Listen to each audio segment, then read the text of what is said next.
अस्सलामु अलैकुम वरहमतुल्लाहि वबरकातुहू। नाज़रीन कराम, अल इस्लाह इंडस टीवी के प्रोग्राम इस्लाहुल अहवाल में हम आपका खैर मकदम करते हैं।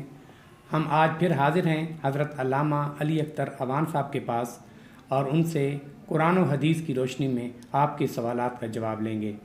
अस्सलामु अलैकुम वरहमतुल्लाहि वबरकातुहू। वालेकुम अस्सलाम वरहमतुल्लाहि वबरकातुहू। सर क्या हाल है, ठीक हैं आप? अल्हम्दुलिल्लाह जी, आप सुनाएं, ठीक हैं? अल्हम्दुलिल्लाह। आपको तीसरा अशरा रमज़ान मुबारक का मुबारक हो। खैर मुबारक, अल्लाह खैर ताला वाफियत सब से। के लिए इसे बाइस बरकत बनाए और अज़ाब दोज़ख से रिहाई की बिशारत बनाए। आमीन सुम्मा आमीन।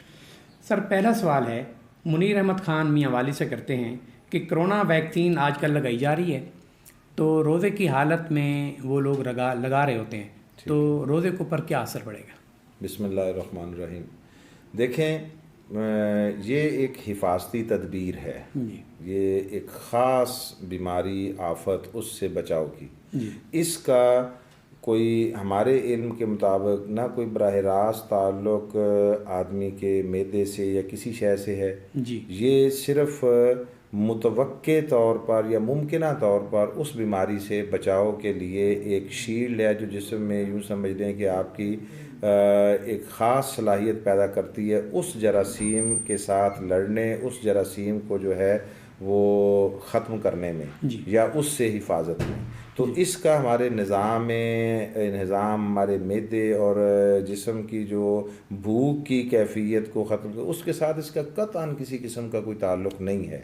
जो हम तक जो है वो पहुँचे हैं उसकी तफसीलात जो पहुँची हैं और जो उसके ख़वास पहुँचे हैं उसके बाद इस सूरत में उलमा का और मुहक्किकीन का उनका बिल इत्तिफ़ाक़ ये फ़ैसला है कि इसके लगवाने से रोज़े पर कोई फ़र्क नहीं पड़ेगा। रोज़ादार इसको लगवा सकता है, उसका रोज़ा ठीक जारी रहेगा। शुक्रिया सर। दूसरा सवाल है, क़ज़ा नमाज़ों का क्या तरीका है और ख़ास कर रमज़ान में क़ज़ाए उम्री का जो तसव्वुर अवाम में पाया जाता है इसकी क्या शरई हैसियत है? देखें, जो नमाज़ें क़ज़ा हुई इंसान पर बालिग़ होने के बाद जी, उनका लौटाना लाज़िम व वाजिब है जी। वो किसी सूरत एकामोडेट नहीं होती। आप बहुत सारे नेकी के काम ऐसे करेंगे जिनसे आपको बहुत ज़्यादा सवाब मिलेगा, अजर मिलेगा, अल्लाह की बारगाह से बिशारात होंगी, सब कुछ है।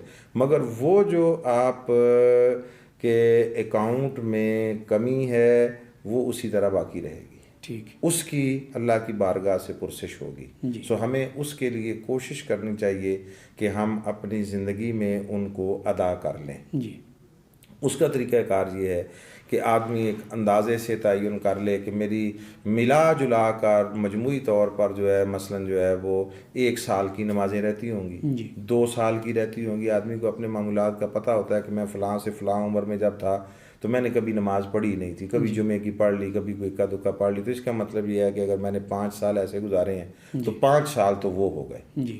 और फिर सफ़र में शादी ब्याह दीगर हमारे यहाँ जैसे होता है कि ऐसे तमाम मौक़े पर जो हमारी मसरूफ़ियत की तलवार गिरती और काटती है जिस शय को, वो सबसे पहले नमाज है। घर में शादी का फंक्शन है, नमाज की कोई ज़रूरत नहीं है। ईद का दिन आ गया, नमाज की कोई ज़रूरत नहीं है। दोस्तों के साथ तफरीह के लिए चले गए, नमाज की कोई ज़रूरत नहीं है। तो वो कुछ आदमी अपना तयन अंदाज़े से कर ले कि मसलन मेरी 5 साल की रहती हैं, 6 साल की रहती हैं, तो वो हर नमाज के साथ वही एक नमाज क़ज़ा के तौर पर दोहराना शुरू कर दे। ठीक।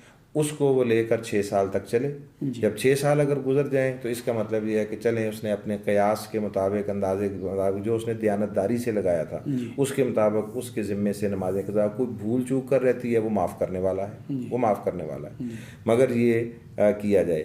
अब उसमें हमारे यहाँ चूँकि मुआशरे में ख़ासकर मुसलमानों में जो है वो ये शॉर्ट कट्स का बड़ा जो है ना वो रुझान पाया जाता है। हम हर काम शॉर्ट कट के ज़रिए करना चाहते हैं। हमारा बस नहीं चलता, वरना हम एक ही दिन में कोई चाबी लेकर तो सीधे जन्नत में भी जाएं और आएँ शॉर्टकट, उसका भी कोई रास्ता ढूंढें।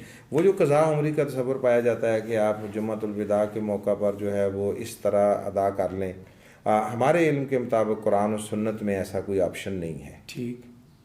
وہ بعض بزرگوں کے مکاشفات ہوں گے، بعض بزرگوں کی بشارات ہوں گی، کوئی رؤیا ہوں گے جس کے نتیجے میں، یا ان کے استدلالات ہوں گے جو انہوں نے بعض چیزوں سے استدلال کیا ہوگا، مگر طریقہ وہی ہے جو ہم نے عرض کیا ہے کہ ان کو آپ ایک نماز کے ساتھ کئی نمازیں بھی قضا پڑھ سکتے ہیں، یہ نہیں کہ ایک ہی، مثلا آپ ہر نماز کے ساتھ ایک دن کی پڑھ لیں، ایک دن کی، تو اس کا مطلب یہ ہوا کہ آپ جو ہے وہ ایک دن میں 5 دن کی نمازیں پڑھ لیں گے جو قضا آپ کی ہوئی، اس کا مطلب یہ ایک سال میں 5 سال کی ہو جائیں گی، 5 گنا بڑھ جائے گا، وہ طریقہ ہے۔ باقی یہ طریقہ نہیں ہے کہ آپ کوئی ایک پڑھ لیں، اور بعض لوگ کہتے ہیں جی کہ وہ 70 سال کی ادا ہو جائیں گی، 50 سال، تو پھر بھئی اتنا زیادہ تردد کرنے کی ضرورت ہی کیا ہے؟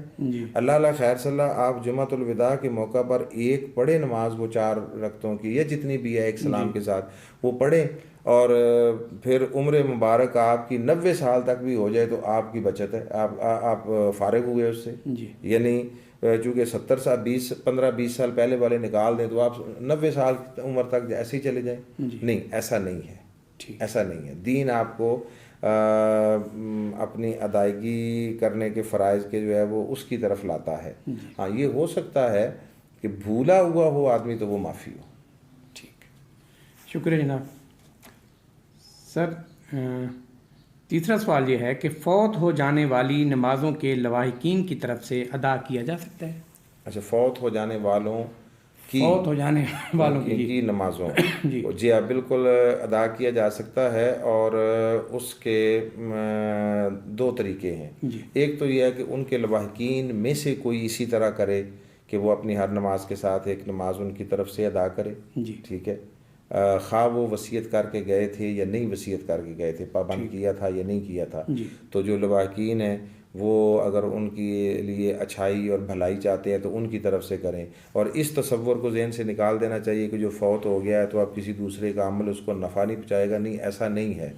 حضرت مولا علی شیر خدا کرم اللہ وجہہ الکریم، آپ بقرہ عید کے دن 2 قربانیاں کرتے تھے، پوچھا گیا کہ ایسا کیوں کرتے ہیں، تو انہوں نے فرمایا کہ مجھے رسول اللہ صلی اللہ علیہ وسلم نے فرمایا تھا کہ میری طرف سے بھی ایک قربانی دینا، اور آقا علیہ السلام نے ہمیشہ اپنی امت کی طرف سے بھی، جو امت کے نادار لوگ ہیں، مسکین لوگ ہیں، قربانی نہیں دے سکتے ہیں، تو حضور نے اتنا کرم فرمایا، شفقت فرمائی کہ جو تو خود صاحب توفیق ہے وہ تو خود دے گا اپنی طرف سے، جو نہیں دے سکتا وہ کتنا خوش قسمت ہے کہ اس کی طرف سے حضور دے کر گئے۔ تو اسی طرح حضرت مولا علی شیر خدا کو پابند کیا، وہ حضور کی طرف سے قربانی دیتے تھے۔ کوئی شخص آیا، اس نے کہا میں نے اپنی میری والدہ فوت ہو گئی ہیں، تو اب اگر ان کی طرف سے کچھ کروں تو جو ان کے ذمے ہوگا ادا ہوگا، میں شارٹ کر رہا ہوں، تو حضور علیہ الصلوۃ والتسلیم نے فرمایا کہ اگر تمہاری والدہ نے کسی شخص کا قرض دینا ہوتا، لوٹانا ہوتا، اور وہ تم دیتے تو ادا ہوتا یا نہ ہوتا؟ کہا ضرور ہوتا۔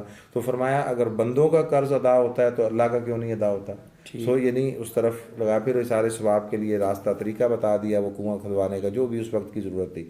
تو لواحقین اپنے فوت شدگان کی طرف سے نمازیں ادا کریں، پھر اس کا فدیہ وغیرہ بھی ہوتا ہے، روزوں کا فدیہ ہوتا ہے، وہ اپنے اپنے علاقے اور اپنے اپنے دور میں جو بھی اس کی قیمت کا تعین ہو اس کے مطابق وہ ادا کیا جائے، تو وہ بھی ایک صورت ہے، مالی شکل میں بھی، اس سے لوگوں کا بھلا بھی ہوتا ہے، دین کی خدمت بھی ہو جاتی ہے، معاشرے میں سے معاشی ناہمواری کا خاتمہ ہوتا ہے۔ تو یعنی مختلف صورتیں ہیں اس کی ایڈجسٹمنٹ کی۔